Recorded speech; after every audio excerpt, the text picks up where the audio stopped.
What if the moment you finally set yourself free is the exact moment the narcissist stops fighting to keep you? You prepared yourself for their anger. You prepared yourself for their guilt trips, their mind games, their last attempt to pull you back. But nobody warned you about the silence, not your silence. You expected yours. You earned yours. It was their silence that shattered something inside you that you didn't even know was still holding on. If this message speaks to you and you're on a journey of healing and growth, consider subscribing and becoming part of this community. We walk this road together here, and your story is not over yet. Let me take you back to the moment you made the decision. You remember it, don't you? The night you finally said enough. The morning you woke up and looked in the mirror and realized you no longer recognized the person looking back at you. Your eyes were tired. Your smile had disappeared. Your confidence had been slowly dismantled like a house built with no foundation. And somewhere deep inside, a quiet voice you've been ignoring for months, maybe years, finally whispered, "It's time." So you made the call. You sent the text. You walked away. You thought the hardest part was over. You thought freedom would feel like sunshine on your face the moment you let go of their hand. And in the beginning, it did. For a few hours, maybe a few days, you felt something almost like peace. You slept a little deeper. You laughed a little easier. You saw color in a world that had turned gray. But then something strange started to creep in, a feeling you didn't expect. A hollow space in your chest where their voice used to live. You opened your phone without thinking. You scrolled to their name. You stared at the chat history like it was a crime scene you couldn't walk away from. And the worst part, you were expecting their name to light up your screen. You were waiting for the message, the begging, the apology, the love bombing, the dramatic return, because deep down, even though you knew they had hurt you in ways you still couldn't name out loud, you had been conditioned to believe they would never let you go. This is where everything changes. Instead of their drama, there was nothing.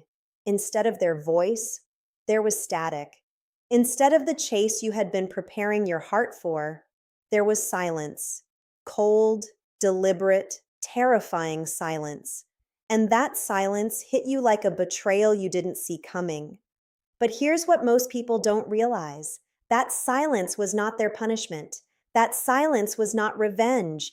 That silence was not proof that they had moved on without you. That silence was the most honest moment of the entire relationship. It was the first time they showed you who they really are without the performance. They had spent months, maybe years, telling you how much you meant to them, how they'd never survive without you, how you were their entire world.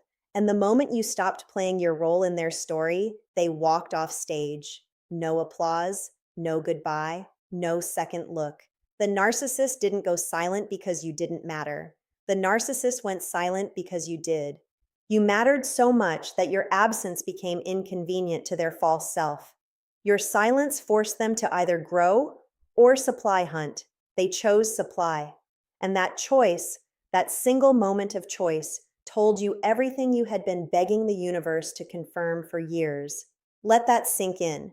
They didn't fight for you because there was no real love to fight with. What you thought was love was attachment. What you thought was passion was possession.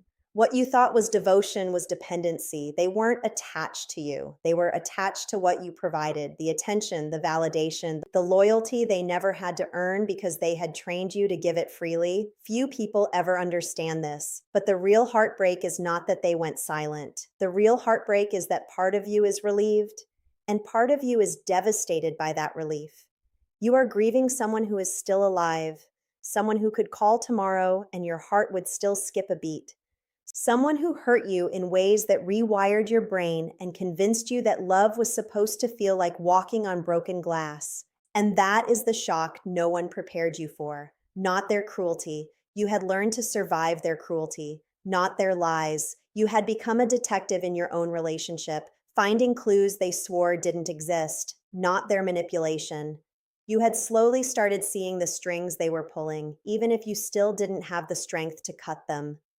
The shock, the unexpected earthquake, was discovering that even after everything they did to you, Your heart still held a tiny door open and left the porch light on, hoping they would come home with a real apology that tasted like truth.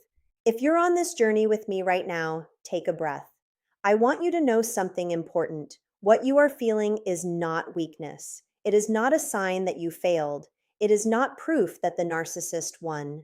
What you are feeling is your brain withdrawing from a chemical addiction that was sold to you as love. Trauma bonding is real. It is measurable.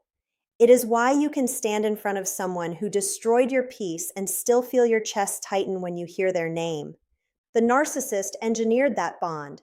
They studied your insecurities carefully, like a surgeon mapping the exact spot where one cut would cause the most damage. They hurt you and then soothed you in cycles so precise that your nervous system began to associate pain with intimacy. They made chaos feel normal. They made instability feel like home. And now, in the silence, your body doesn't know how to feel safe. It keeps scanning for the next emotional earthquake. It keeps waiting for the phone to ring. It keeps rehearsing the conversation you will never have. This is the part that breaks most people, not the abuse itself, the silence after the abuse. Because at least during the abuse, there was noise, there was drama, there was someone to blame, there was a story you could tell yourself. Even an ugly story felt better than no story at all. Silence forces you to look at yourself. Silence forces you to feel what you buried under their chaos. Silence forces you to ask the question you have been running from for years. Why did I stay so long? Why did I forgive them 40 times when they wouldn't forgive themselves once? Why did I shrink myself into someone I didn't even recognize just so they could feel tall? Why did I love someone who treated my heart like a rented room they could trash before moving on? Those questions hurt. They hurt more than the narcissist ever did. Because the narcissist hurt your present. Those questions hurt your past. They force you to exhume memories you had carefully buried and look them in the face. The night you cried alone, the morning you faked a smile for the world, the moment you realized you had lost a friend, a family member, or a version of yourself you would never get back. The truth is much deeper than that. The silence you are feeling is not a punishment from the narcissist. It is a gift from the universe. It is the first time in your relationship that you are being introduced to yourself again. And the introduction is awkward. It is uncomfortable. It feels like trying to wear a coat you outgrew 3 sizes ago. You don't quite fit anymore. But that isn't because something is wrong with you. It is because you have grown. You have grown through the fire, and the fire burned off everything that was not you. What happens next is even more surprising. As the silence stretches from days into weeks, you will start noticing tiny shifts inside you. You will wake up one morning and realize you forgot to check their social media. You will hear a song that used to wreck you and feel nothing but peace. You will see a place you used to go together and feel grateful instead of grief. These moments will be small. They will feel insignificant in the moment, but they are actually the foundation of your new life being poured. Few people ever pause long enough to notice them. They keep swinging between rage and longing, never giving the healing enough silence to do its work. But you are giving it silence now. The same kind of silence that broke you a month ago is now the silence that is rebuilding you. And that's not even the most important part. The most important part is this. The moment the narcissist stopped chasing you was the moment they proved, without saying a single word, that the relationship was never what they promised. A person who truly loves you does not go silent when you ask for space. A person who truly values you does not vanish when you set a boundary. A person who truly sees you does not replace you with the next available option before your coffee gets cold. Their silence was their confession. Every unanswered message was a verdict. Every deleted photo on their end was a closing argument in the trial you didn't know was happening. And the verdict was this: you were replaceable to them, even if your heart told you a different story for years. Your heart told you lies out of survival. You needed them to be special so the pain could make sense. You needed them to come back so the cycle could continue. You needed closure from someone incapable of giving it. And your heart, in its desperate attempt to protect you, kept rewriting the ending in your favor. It kept whispering, just one more chance, just one more conversation, just one more sign that they still care. They do not care. Their silence told you that more honestly than any words ever could. And the day you finally believe that without needing proof is the day your healing will accelerate beyond anything you ever imagined. Now let's talk about you for a moment. Not the version of you that was surviving, the version of you that is waking up right now in this very moment while this message plays in your ears. This version of you is tired, yes, but this version of you is honest. This version of you is brave. This version of you is tired in the way a tired warrior rests between battles, not the way a defeated soldier gives up. You have been through something most people will never understand. You have loved someone who treated your love like a weapon. You have begged someone who pretended love was a privilege you could earn if you just performed harder. You have poured yourself into a cup with a crack in the bottom and wondered why you never felt full. But here's the truth you need to tattoo on your soul today. The cup was never meant to be filled by them. The cup was always meant to be filled by you. Their job in your life was never to complete you.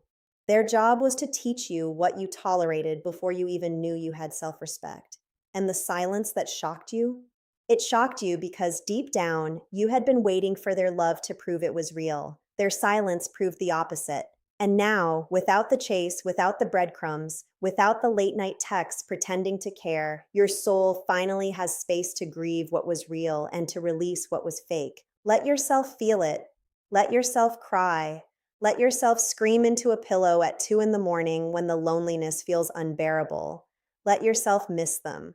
Not because they deserve your missing, but because your heart needs to complete the cycle of release. Grief is not a sign that you are getting weaker. Grief is a sign that you are letting go of something that was secretly killing you. Tears are not failure. Tears are your soul's way of cleaning a wound so it can finally close. You do not owe the narcissist your pain. You do not owe the narcissist your composure. You do not owe the narcissist the performance of being okay when you are not okay. You owe yourself honesty. You owe yourself permission to fall apart in private so you can come back together in public. And you owe your future self the version of you that refuses to accept anything less than love, that does not require you to suffer in order to receive it. What happens next is what defines you. You can chase the narcissist with silent prayers, hoping the universe will orchestrate a reunion. Or you can use this silence as a canvas and start painting yourself back into a life worth living. The same hours that used to be filled with analyzing their text messages can be filled with rebuilding your confidence. The same energy you used to spend decoding their mood swings can be spent rediscovering your own passions. The same heart that beat faster at the sight of their name can learn to beat steady in the quiet of your own company. And the moment you choose yourself, the moment you stop waiting for their Hoover to validate your worth, the moment you decide that your healing matters more than their opinion, that is the moment you become unstoppable. That is the moment you walk into a room and carry a different energy. That is the moment strangers start asking you what you have been doing because your light is showing again. That is the moment you realize the narcissist's silence was the loudest gift they ever gave you.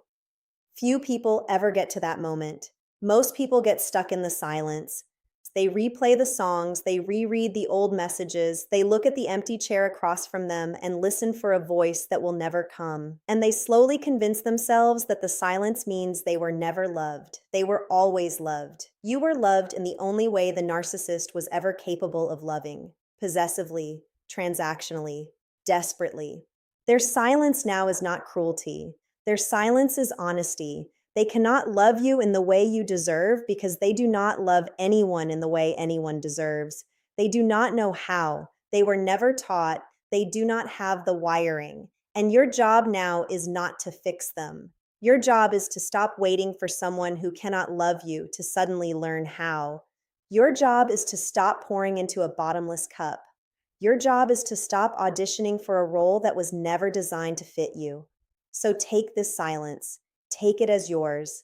Take it as a sign that the chapter you have been trying to force closed is now officially closed. Take it as a sign that you are entering a season of your life where your value will no longer be determined by whether or not someone else chooses to stay. And when the loneliness hits at midnight and your chest aches for the chaos that used to feel like home, whisper this to yourself: I am not what they left behind. I am what I am becoming.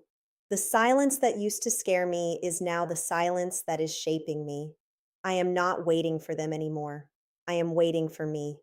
If this message is reaching you in the middle of your healing journey, I need you to do something for me today. I need you to write down 3 things you love about yourself that have nothing to do with the narcissist. 3 things they never noticed, 3 things they never praised, 3 things that existed in your heart long before they ever walked into your life. Maybe it's the way you laugh without pretending. Maybe it's the way you care for strangers without expecting anything back. Maybe it's the way you look at the sky when no one is watching. Write them down, carry them with you. And when the silence from them tries to convince you that you are nothing, read those 3 things out loud, because they are the truth, because they are the parts of you that no amount of narcissistic abuse could ever erase, because they are the proof that you existed before them and you will exist after them and you will thrive after them. One day, this silence will not feel like punishment. It will feel like freedom. One day, you will hear their name and feel peace instead of pain. One day, you will see someone fall in love the right way, and you will smile because you finally know what you have been missing. One day, you will look in the mirror and like the person looking back. One day, you will realize the narcissist did not break you. They delayed you. And the life you were supposed to start yesterday, today, 10 years ago, it is waiting for you right now, patiently, lovingly, without conditions, without games, without silence used as a weapon. And that is your final truth today. You are not the victim they tried to turn you into. You are the survivor they prayed would never wake up. You are the version of yourself they were afraid you would become. And now that you are becoming her, now that you are becoming him, now that you are remembering who you were before they decided you were clay to be shaped into their perfect audience, nothing can stop the rise you are about to experience. If this message spoke to your soul today, share it with someone who is walking through the same silence. Subscribe if you believe healing deserves a voice. And remember, you are not alone. You were never alone. You were just temporarily in the company of someone who convinced you that being alone was the worst thing that could happen to you. Being alone is where you meet yourself, and the person you are about to meet is magnificent.